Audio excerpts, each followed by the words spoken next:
Bismillahirrahmanirrahim. Assalamualaikum warahmatullahi wabarakatuh. Perkenalkan, nama saya Sakim Abdullah. Di sini saya akan menjelaskan tentang etika. Etika adalah bentuk tunggal yang berarti kebiasaan. Etika merupakan dunianya filsafat, nilai, dan moral, yang mana etika bersifat abstrak dan berkenaan dengan persoalan baik dan buruk.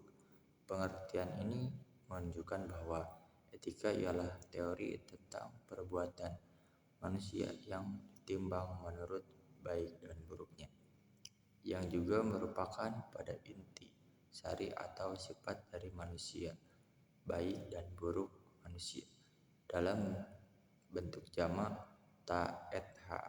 Artinya adalah adat kebiasaan, dan arti terakhir inilah menjadi latar belakang bagi terbentuknya istilah etika yang oleh filsuf Yunani besar Aristoteles sudah dipakai untuk menunjukkan filsafat moral.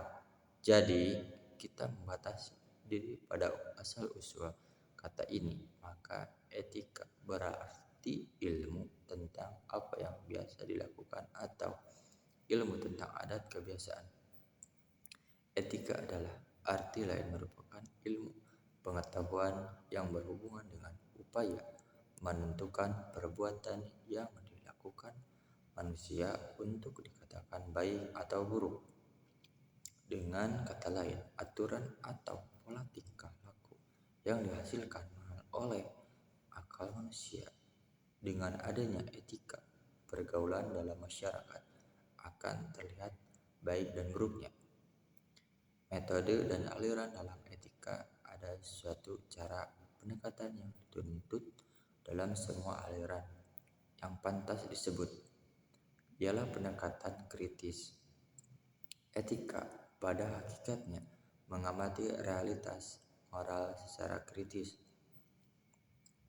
Etika tidak memberikan ajaran, melainkan memeriksa kebiasaan-kebiasaan, nilai-nilai, norma-norma, dan pandangan-pandangan moral secara kritis. Etika menuntut pertanggungjawaban dan mau menyingkapi kerancuan. Etika tidak membiarkan pendapat-pendapat moral begitu saja,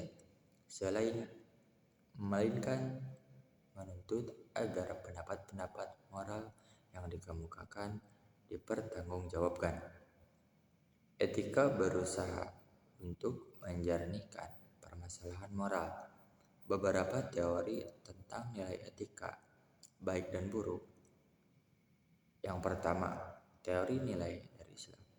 Dalam Islam, nilai etika direntang menjadi 5 kategori, yaitu baik sekali, baik netral, buruk, buruk sekali, wajib, sunnah, mubah, makruh, haram.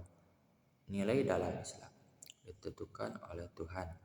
Kedua, teori baik dan buruk dari hedonisme mengajarkan bahwa sesuatu dianggap baik bila mengandung hedon, kenikmatan ataupun kepuasan bagi manusia. Teori ini telah ada sejak zaman Yunani kuno. Ketiga, teori dari vitalisme, baik buruk ditentukan oleh ada atau tidak adanya kekuatan hidup yang dikandung oleh objek yang dinilai manusia yang kuat, bulat, cerdas. Itulah manusia yang baik. Manusia yang mengandung daya hidup yang besar, itulah manusia yang baik. Keempat, teori dari utilitarianisme menyatakan bahwa yang baik ialah yang berguna. 1. Adapun aliran-aliran dalam pemikiran etika diantaranya naturalisme, yaitu aliran yang beranggapan bahwa kebahagiaan manusia itu diperoleh dengan menurutkan panggilan natural, fitrah, kejadian manusia sendiri. Hedonisme, yaitu aliran yang berpendapat bahwa perbuatan susila itu ialah perbuatan yang menimbulkan hedon, kenikmatan dan kelezatan. Utilitarisme, yaitu aliran yang menilai baik dan buruknya manusia ditinjau dari kecil dan besarnya manfaat bagi manusia. Idealisme yaitu aliran yang berpendapat bahwa perbuatan manusia janganlah terikat pada sebab musabab lahir, tetapi haruslah berdasarkan atas prinsip kerohanian yang lebih tinggi.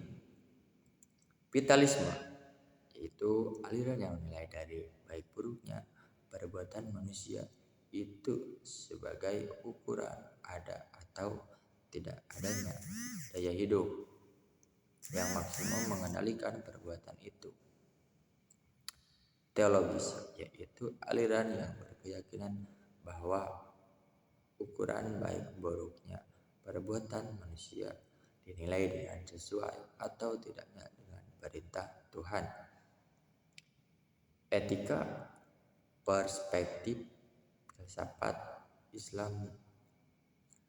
Etika diistilahkan dengan akhlak yang berasal dari bahasa Arab akhlak al-khuluq yang berarti budi pekerti, tabiat atau watak.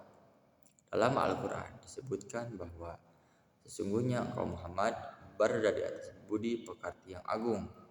Nah, oleh karena itu, etika dalam Islam identik dengan ilmu akhlak, yakni ilmu tentang keutamaan dan bagaimana cara mendapatkannya agar manusia berhias dengannya, dan ilmu tentang hal yang hina dan bagaimana cara menjauhinya agar manusia terbebas daripadanya. Etika di lain pihak seringkali dianggap sama dengan akhlak. Persamaannya memang ada karena keduanya membahas masalah baik buruknya tingkah laku manusia. Akan tetapi akhlak lebih dekat dengan kelakuan atau budi pekerti yang bersifat aplikatif, sedangkan etika lebih cenderung merupakan landasan filosofinya yang membahas ilmu tentang apa yang baik dan apa yang buruk. Dalam beberapa literatur Islam disebut sebagai falsafah akhlakiyah, sering terabaikan dari perhatian dari pemikiran Islam. Pandangan semacam itu jelas didasari suatu keyakinan bahwa seluruh kandungan Al-Quran merupakan etos Muslim dalam kehidupannya, sehingga seluruh ilmu dalam Islam bersumber daripadanya, yang oleh karenanya seluruh ilmu tersebut dianggap mengandung unsur-unsur akhlak yang bisa menjadi rujukan dalam nilai-nilai etis. Tujuan etika dalam pandangan filsafat adalah idealitas yang sama bagi seluruh manusia di setiap waktu dan tempat dalam usaha mencapai tujuannya.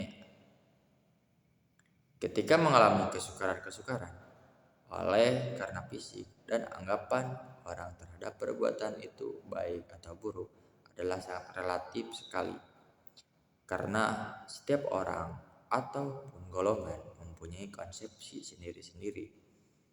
Selain itu, etika menentukan ukuran tingkah laku yang baik dan yang buruk sejauh yang dapat diketahui oleh akal manusia.